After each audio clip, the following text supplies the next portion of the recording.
Hello everyone, welcome back to my channel. तो friends, आज की इस वीडियो में हम लोग हर्बर्ट स्पेंसर के बारे में डिस्कस करेंगे। और हर्बर्ट स्पेंसर जो है वो हमारे पीजीटी के सिलेबस में दिया है, तो इनको हमें पढ़ना है। और एक ही वीडियो में हर्बर्ट स्पेंसर से संबंधित जो भी चीज़ें हैं उनके कॉन्सेप्ट, थ्योरीज सभी को हम देखेंगे। और इसके पहले हमने कल जो है अगस्त कॉम्टे के बारे में देखा था। आपने अगर वो वीडियो नहीं देखा है तो आप चैनल पर जाकर के देख सकते हैं। और इसके अलावा बहुत सारे जो है प्रैक्टिस सेट के क्वेश्चन ऑलरेडी वीडियो जो है चैनल पे हैं। आपने अगर उसे भी नहीं देखा है तो जाकर के देखिए। 100% आपके लिए बहुत ही ज़्यादा हेल्पफुल होगा अगर आप जो है समाज शास्त्र से संबंधित किसी भी एग्जाम की तैयारी कर रहे हैं तो चलिए आज का वीडियो स्टार्ट करते हैं। तो आप लोग वीडियो अंत तक देखिएगा, क्योंकि अगर आधा वीडियो आप तो छोड़ करके जाते हैं तो इसमें नुकसान आप ही का है। क्योंकि बहुत सारी इंपॉर्टेंट चीज़ें होती हैं जो आप जो है छोड़ देते हैं, थोड़ी सी वीडियो देखने के बाद आप उसे बंद कर देते हैं। तो इसीलिए वीडियो को अगर आप देखते हैं तो पूरा देखिए, आधा अधूरा नहीं। तो चलिए शुरू करते हैं वीडियो। तो सबसे पहले देखिए, हर्बर्ट स्पेंसर जो हैं ये ऑक्सफोर्ड यूनिवर्सिटी के हैं। और इनका जो स्कूल है तो ये किस स्कूल से संबंधित है, तो ये उद्विकासी यानी इवोल्यूशनरी स्कूल जो है उससे संबंधित है, उद्विकासवाद से संबंधित है। और इन्हें सेकेंड फादर ऑफ सोशियोलॉजी भी कहा जाता है, यानी समाजशास्त्र का दूसरा पिता भी इन्हें कहा जाता है। इसके अलावा स्ट्रक्चर फंक्शन वर्ड जो है ये हर्बर्ट स्पेंसर के द्वारा, यानी जो संरचनात्मक प्रकारवाद है वो शब्द जो है स्पेंसर के द्वारा ही दिया गया है। ये चीज़ें आप याद रखिएगा। आप जो है जो चीज़ें नहीं पता है आप उसको नोट कर सकते हैं। आप अपने साथ कॉपी और पेन लेकर जरूर बैठिए। देखिए, सबसे पहला पॉइंट है, स्पेंसर का जन्म 27 अप्रैल 1820 को इंग्लैंड के डर्बी नामक शहर में हुआ था। तो इनका जन्म कब हुआ था? 1820 में। कहाँ हुआ था? इंग्लैंड में हुआ था। दूसरा पॉइंट देखिए, समाजशास्त्र के क्षेत्र में कांट के कार्य को आगे बढ़ाने का श्रेय किसे जाता है? तो वो स्पेंसर को जाता है। अगला पॉइंट है, स्पेंसर की समाजशास्त्र को देन, यानी इनका क्या योगदान है समाजशास्त्र में, उसे देखते हैं। तो देखिए, सबसे पहला पॉइंट है उद्विकास का नियम, लॉ ऑफ इवोल्यूशन इन्होंने दिया था। सेकंड है समाज का सावयव के रूप में, समाज एक सावयव के रूप में। तीसरा पॉइंट है सामाजिक नियंत्रण के साधन। चौथा पॉइंट है सैनिक और औद्योगिक समाज। और पांचवा पॉइंट है धर्म, यानी इन्होंने घोस्ट रिलीजन की बात की थी। तो ये पॉइंट टू पॉइंट हम इसको देखेंगे डिटेल में कि ये चीजें क्या हैं और इन्होंने क्या बताया था इसके बारे में। चलिए आगे देखते हैं। इसके अलावा देखिए, इनकी जो मेन मेन बुक है उसके बारे में देख लेते हैं। तो सबसे पहले इनकी जो पुस्तक है सोशल स्टैटिक्स 1850 में आई थी, 1850 में। दूसरी पुस्तक है फर्स्ट प्रिंसिपल, 1863 में आई थी, जो कि बहुत ज़्यादा इंपॉर्टेंट है। फर्स्ट प्रिंसिपल इनकी पुस्तक है। उसके बाद है प्रिंसिपल ऑफ सोशियोलॉजी, ये 1873 में आई थी। फिर है डिस्क्रिप्टिव सोशियोलॉजी 1890 में। फिर principle of biology 1893, principle of psychology 1870 और 72 में। फिर है प्रिंसिपल ऑफ इथिक्स, ये भी इनकी है। मैन वर्सेस स्टेट, ये भी। तो ये इनकी इंपॉर्टेंट बुक्स हैं।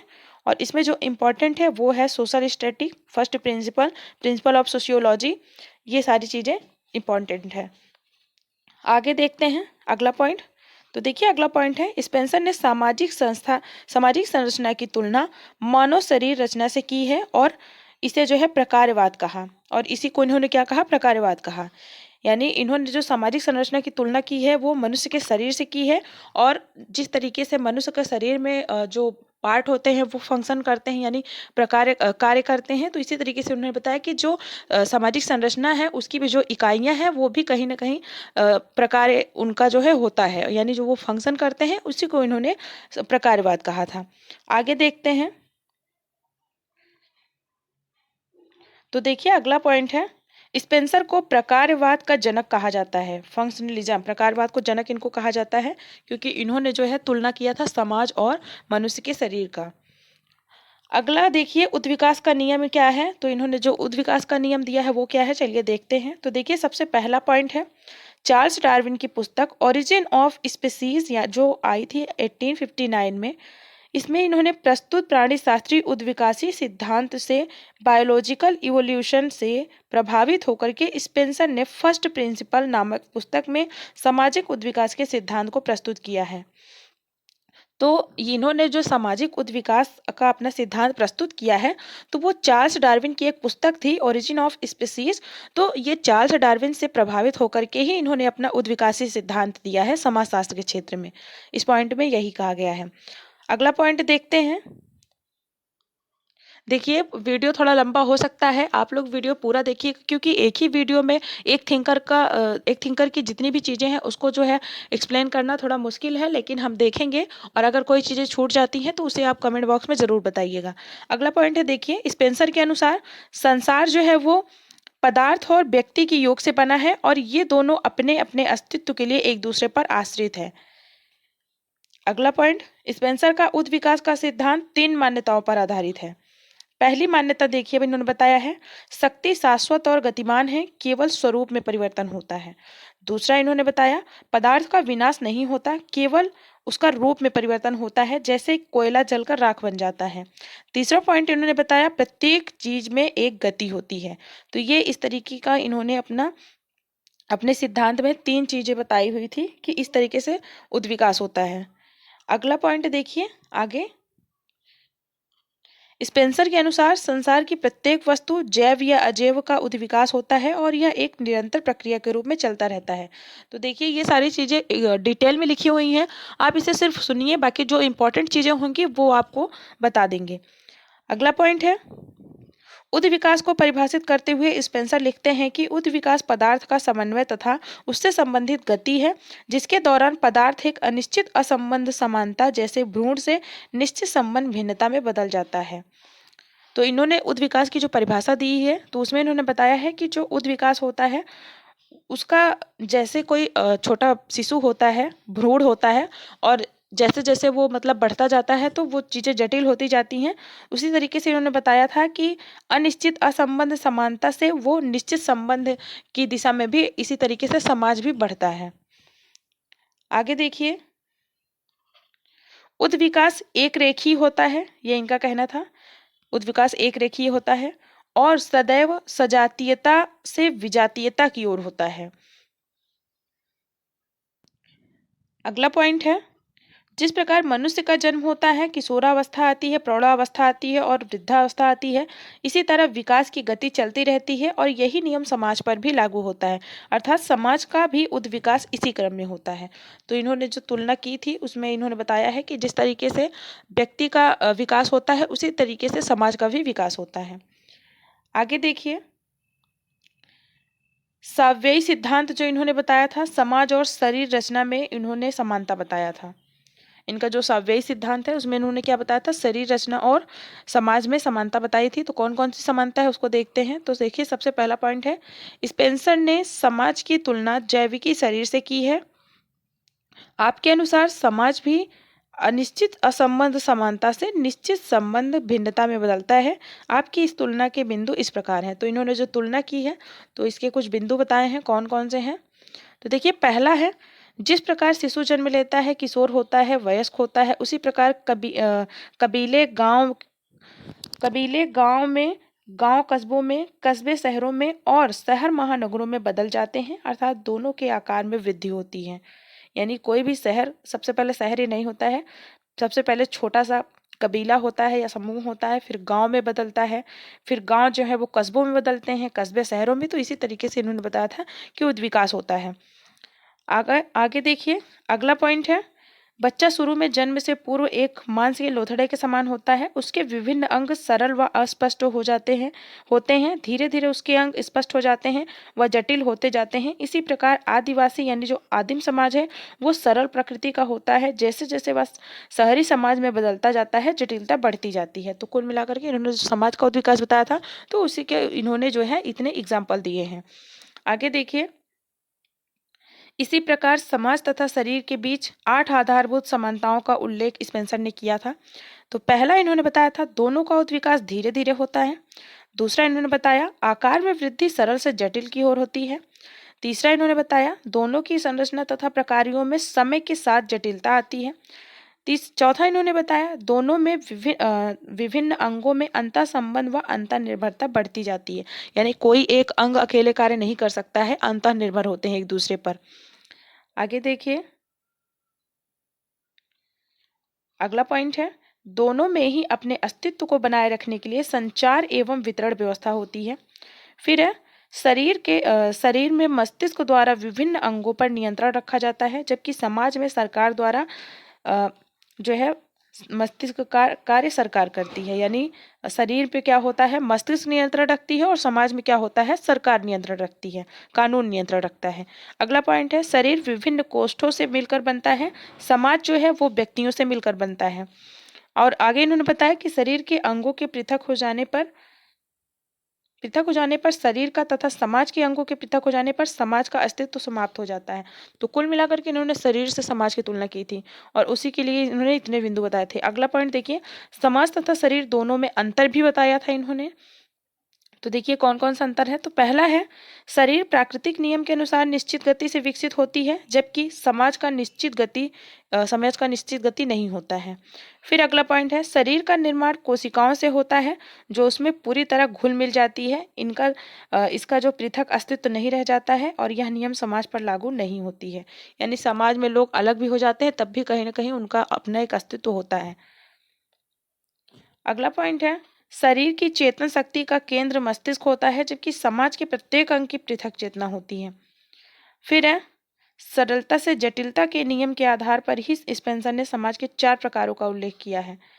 यानी जो इन्होंने समाज के उद्विकास बताया है, और तो उसके 4 प्रकार भी बताए हैं कि किस तरह से आदिम समाज से जो है आधुनिक समाज तक क्या परिवर्तन हुआ है। तो देखिए सबसे पहले जो इन्होंने समाज बताया है वो सरल समाज है, सिंपल सोसाइटी, और ये आदिवासियों में पाया जाता था। दूसरा इन्होंने बताया है मिश्रित समाज, कंपाउंड सोसाइटी, इसे शहरी समाज कहते हैं। तीसरा इन्होंने बताया दोहरे मिश्रित समाज, डबल कंपाउंड सोसाइटी, ये भी आधुनिक समाज में पाए जाते हैं। फिर चौथा है तिहरे मिश्रित समाज, यानी ट्रिपल कंपाउंड सोसाइटी, जो कि उत्तर आधुनिक समाज होता है। तो ये इन्होंने इतनी चीजें बताई थी। आगे देखते हैं इनका जो कॉन्सेप्ट है, सामाजिक नियंत्रण के साधन इन्होंने क्या क्या बताए हैं, एजेंसीज ऑफ सोशल कंट्रोल। तो देखिए पहला है, स्पेंसर ने सामाजिक नियंत्रण के 4 साधनों का उल्लेख किया है। इसका आधार इन्होंने बल और भय को बताया है। यानी इंसान जो नियंत्रण होता है किसके द्वारा होता है, या तो बल के द्वारा, फोर्स के द्वारा, या फिर भय के द्वारा वो करता है। आगे देखिए, तो सबसे पहला है इन्होंने जो बताया सरकार, यानी जो प्रशासन होती है इसके द्वारा नियंत्रण किया जाता है। दूसरा है धर्म, धर्म भी नियंत्रण करता है समाज पर। तीसरा इन्होंने बताया सामाजिक प्रथाएं, यानी जो सोशल होती हैं। चौथा है नैतिकता, नैतिकता भी व्यक्ति को नियंत्रित करती है। तो ये 4 चीजें उन्होंने बताया कि इसके द्वारा व्यक्ति कहीं ना कहीं नियंत्रित होता है। अगला पॉइंट है, स्पेंसर के अनुसार जब मनुष्य नैतिक दृष्टि से पूर्ण विकसित हो जाएगा, तो राज्य जो है वो स्वतः ही समाप्त हो जाएगा। ये इनका मानना था।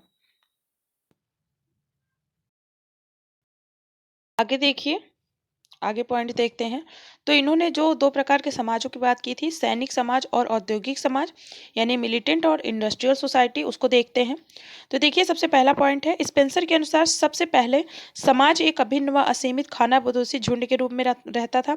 लेकिन धीरे धीरे समाज में जटिलता बढ़ने के साथ साथ सैनिक क्रियाओं का विकास हुआ, और युद्ध की अवधियां बढ़ने एवं सैनिक क्रियाओं के बेहतर संगठन की आवश्यकता ने एक स्थायी युद्ध नेता को मुखिया अथवा राजा के रूप में स्थापित किया।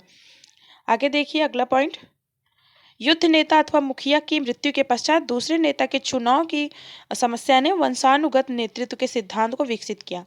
अगले पॉइंट में है, वंशानुगत नेता या मुखिया जो होता था, मुखिया को शासन प्रबंध में सलाह देने के लिए परामर्शदात्री और प्रतिनिधि समितियों का समानांतर विकास हुआ।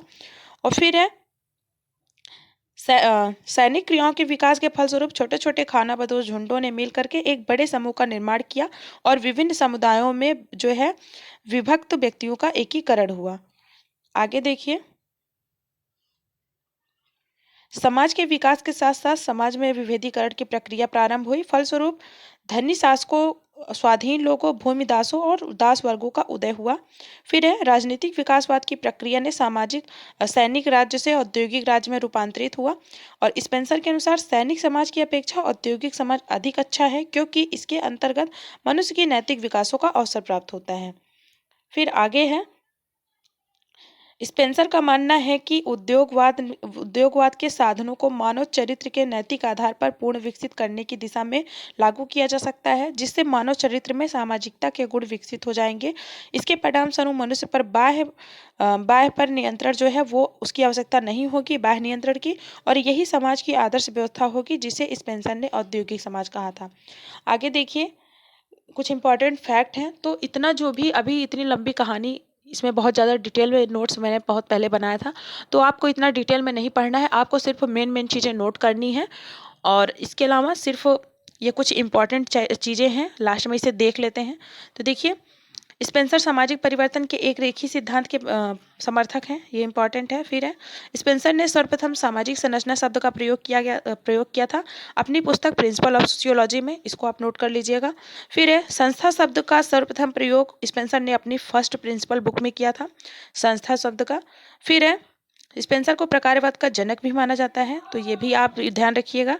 आगे देखिए, स्पेंसर ने समाज की तुलना जैविक शरीर से की है, और ये इसे इन्होंने अपने सापेक्ष सिद्धांत में बताया है।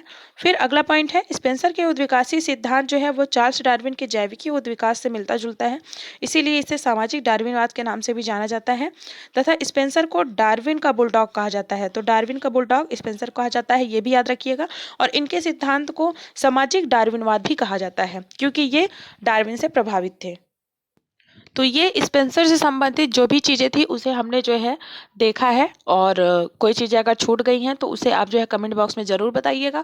और अगर आपको वीडियो पसंद आया तो वीडियो को ज़्यादा से ज़्यादा लाइक शेयर करिएगा और कमेंट ज़रूर करिएगा। और चैनल पर फर्स्ट टाइम आया तो चैनल को सब्सक्राइब कर लीजिए। और इसके अलावा चैनल पे बहुत सारे वीडियोज़ हैं, आप उसे भी जाकर के देख सकते हैं, आपके लिए बहुत ज़्यादा हेल्पफुल होगा। तो मिलते हैं नेक्स्ट वीडियो में।